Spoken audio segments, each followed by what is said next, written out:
everyone, it's Maki. 1 year has passed since the story of the GQuuuuuuX anime reached its conclusion. To celebrate this, the official X account posted a message. Along with thanking the fans, they revealed a scene that was cut during the broadcast. It features Shuji embracing Machu. Shuji's line is included in the scene as well. The Gundam says, "We will meet again someday." Those are Shuji's words. They express his feelings as he promises to reunite with Machu. Some fans are even speculating that this may be an indirect hint that the story will continue. How this is interpreted is left up to each individual viewer. This time, let's take a look at the designer's comments about the mobile suits in GQuuuuuuX. I think we will be able to learn about the technologies that have developed and been inherited in the world of GQuuuuuuX. If you enjoy the channel, please consider becoming a member for just 99 cents per month. As a thank you, you will receive a name badge and comment stamps. Now, let's begin. First, let's take a look at the information about the beam rifle. This was discussed after the release of the Hambrabi gun pro. Before we check this information, let's take a look at the gun pro first. It comes with a weapon that was not used in the story.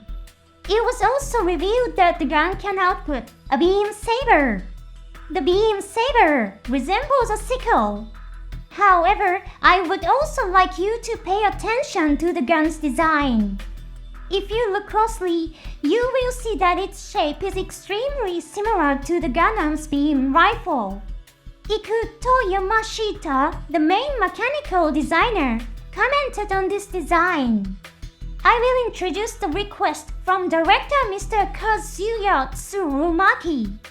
He requested a weapon that gives the impression of having the LX-78 Gundam's beam rifle system installed in it. The Hambrabi's fighting rifle that appears in GQuuuuuuX was handled by Mr. Sejun Kim, the chief animation director for mechanical animation. He tried to combine the director's instructions with the fighting rifle used by the Hambrabi in Zeta Gundam. I added my own suggestion saying, what if the beam sword had a curved sickle-like design? Tsurumaki's request is interesting as well. In fact, the original Universal Century Hambrabi's weapon has almost the same design. The name of the beam cannon mounted on its back is beam rifle. This suggests that it is a weapon that directly reopposes beam rifle technology. Perhaps Tsurumaki arranged this setting to match the world of GQuuuuuuX. The Hambrabi weapon was created by combining Mr. Yamashita's ideas with Mr. Kim's design. Mr. Yamashita also discussed the concept behind the weapon. Let's take a look at his comments. The Federation forces had their LX-78 stolen by the Zeon forces. They then lost the war.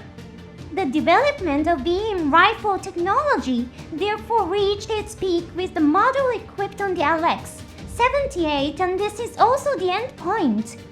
The Zeon forces, who succeeded in capturing the beam rifle, were probably content to simply copy it.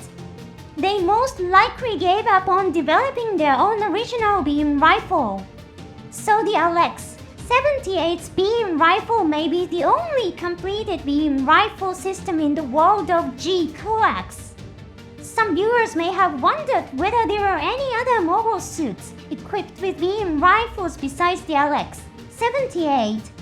The main character's machine, GQuuuuuuX, is one example. An answer to this question has also been provided. Many people may be about to forget this, but GQuuuuuuX is also equipped with a new beam rifle. To be honest, I sometimes almost forget that too. However, I think it would be fine if the 78's beam rifle appeared from inside when the outer armor of the new beam rifle is removed. The director's vision for the world of GQuuuuuuX is also important. One such policy is that beam weapons may be so powerful as to make the direction of battle scenes monotonous. That is why the beam rifle embarks on a journey. That is Yamashita's answer. This information will probably be useful when imagining a continuation of the GQuuuuuuX story modifying Gun Pro or drawing fan art. In the world of GQuuuuuuX, beam rifle technology has already been perfected, so it is unlikely to advance much further. It has more than enough offensive power, so there is no need to spend money or effort developing it further. Interestingly, all of the beam rifles used by the Zeon forces are copies of the Alex-78's weapon. While they are just copies as weapons, changing the design of the outer armor changes the impression they give. This may be a sign of the engineer's bravado or hostility towards the Federation forces. Another piece of information also caught my attention. Yamashita said that beam rifles are too powerful. In the original Universal Century, defensive technologies were also developed to counter beam weapons. A famous example is probably the eye field. Anti-beam coating is another well-known technology.